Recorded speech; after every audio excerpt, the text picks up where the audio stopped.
Bonjour, c'est Pierre-Yves de Fighting Flow. Je suis en train de tourner vos vidéos de Qigong et de Tai Chi aujourd'hui pour cette semaine.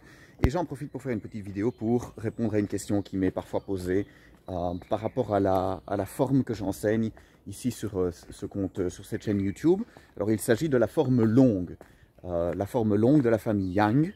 Et une autre question qui m'est souvent posée, c'est comment choisir la forme de Tai Chi à apprendre. Alors, ce que je voulais dire, c'est qu'il n'y a pas nécessairement une bonne forme et une mauvaise forme, une bonne école et une mauvaise école. Il y a énormément d'approches différentes, il y a énormément de professeurs différents. Et donc, ce qui est important, c'est de trouver la forme qui vous convient, le professeur qui vous convient. Il y a différents aspects qui vont faire que ces différences sont accentuées. Il y a évidemment le courant, donc le courant Chen, le courant Wei et le courant Yang. Ici, ce que je montre, c'est la forme Yang. Donc ça, c'est une première chose. Et puis alors, vous avez des professeurs qui ont des écoles qui ont des approches qui sont différentes. Et certains vont faire plus attention à l'aspect énergétique, d'autres vont faire plus attention à l'aspect étirement, souplesse, remise en forme. Et puis d'autres, et ça c'est un peu plus rare, vont faire peut-être un peu attention à l'aspect martial, puisque le Tai Chi Chuan est un art martial, donc il existe encore des professeurs, c'est rare, mais il en existe encore qui restent en contact avec l'aspect martial du Tai Chi.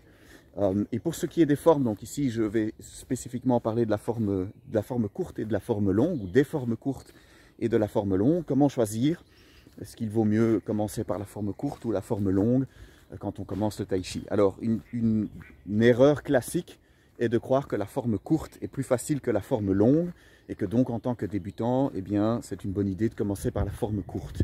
Eh bien, je ne dirais pas nécessairement. Alors ça dépend de la forme courte évidemment, mais le principe de la forme courte, c'est que la forme longue a été raccourcie, évidemment, par facilité, pour avoir moins de mouvements à retenir. Ça, c'est une des raisons pour lesquelles la forme courte a été créée.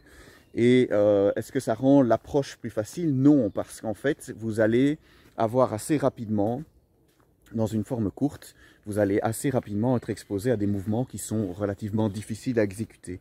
Donc la forme de Tai Chi est progressive, en tout cas quand il s'agit de la forme longue, elle est progressive. Donc je vais parler ici un peu plus de la forme longue, qui fait 108 mouvements différents, une 150aine de mouvements quand on compte les répétitions.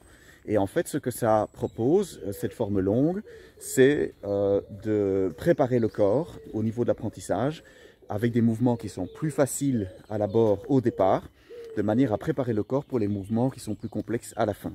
Donc en fait, le travail de la forme longue, des 108 mouvements, vous permet d'entrer progressivement physiquement et aussi mentalement dans le travail du Tai Chi. Donc personnellement, évidemment, je recommande l'enseignement, l'apprentissage de la forme longue. C'est plus long, ça prend plus de temps, mais ça vous donne aussi plus de temps pour préparer votre corps aux mouvements qui sont plus complexes, qui deviennent plus compliqués au fur et à mesure que vous apprenez la forme. Donc, évidemment, je n'ai rien contre les formes courtes et contre d'autres écoles qui enseignent ces formes, mais je tiens quand même à vous éveiller au fait que ne pensez pas que parce que vous faites une forme courte, c'est plus facile qu'une forme longue, et que du contraire. Donc ici spécifiquement la forme longue que j'enseigne, les mouvements dans la première section sont plus faciles que les mouvements de la deuxième section, et les mouvements de la deuxième section sont plus faciles que les mouvements de la troisième section.